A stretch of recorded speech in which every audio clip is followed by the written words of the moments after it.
What do you think of when you hear of hot sauce? A rich, flavor-enhancing condiment meant to give your boring meals a nice kick. Or do you think of this?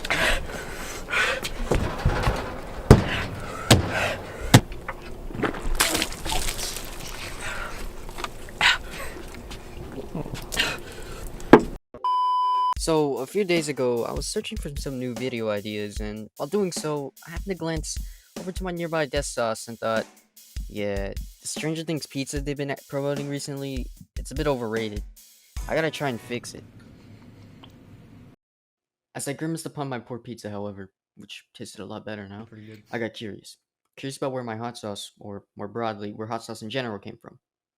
See, I grew up with half my family being Southeast Asian, so as you can imagine, I've pretty much been introduced to spicy foods from the moment I can grab my grubby hands onto a bag of Cheetos.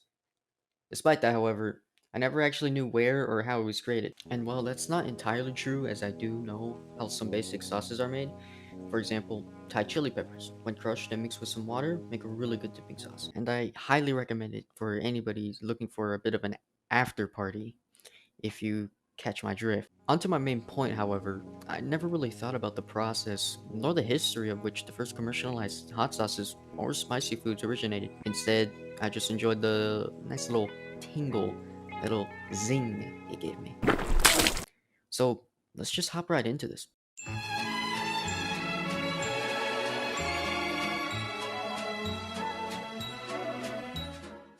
To talk about the history of modern hot sauce, you first must talk about its raw form, a chili pepper.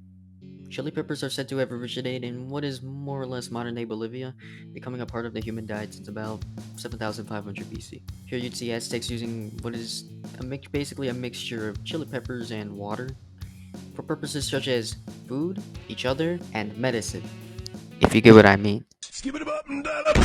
These early iterations of hot sauce, or more accurately chili peppers, found their way to Europeans when Columbus was doing a little trolling session in the Caribbean, subsequently spreading all over Eurasia and Africa, being reported to be more pungent than pepper from the Caucasus. The pepper they're referring to, by the way, was black pepper, and if you think that's spicy, I'm sorry, but it only gets worse. Okay, so now that we got the general gist of the early history of chili peppers out of the way, we can talk about modern hot sauce, or salsa picante. If you speak the Latins who don't really like using the word sauce, not naming any names.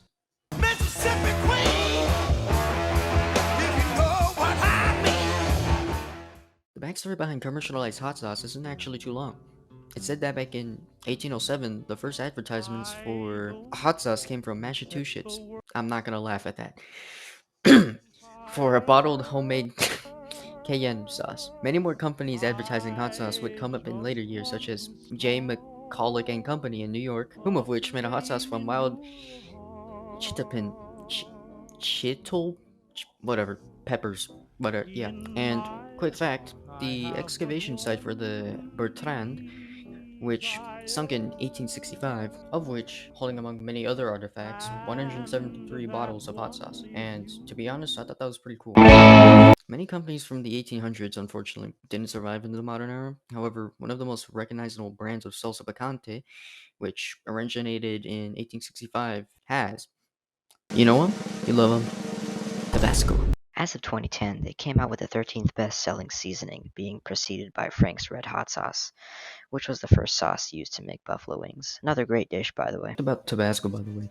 The family who owns the company got fed up with a lot of myths propped up about uh, the company by amateur historians and like the origin of the sauce and stuff.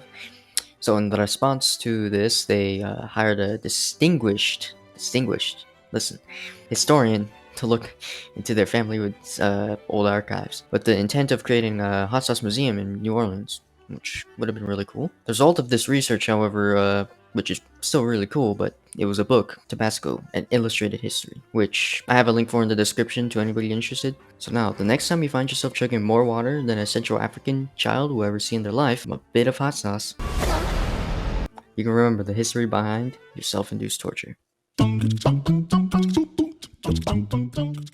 Huge shout out and thank you to my friends for the motivation and inspiration for this video. A lot of them are actually really intolerant to hot sauce and spicy foods in general, So I thought I'd make this video for them, because why not make a video about the very thing they fear? Yeah. Thank you for watching. Ciao.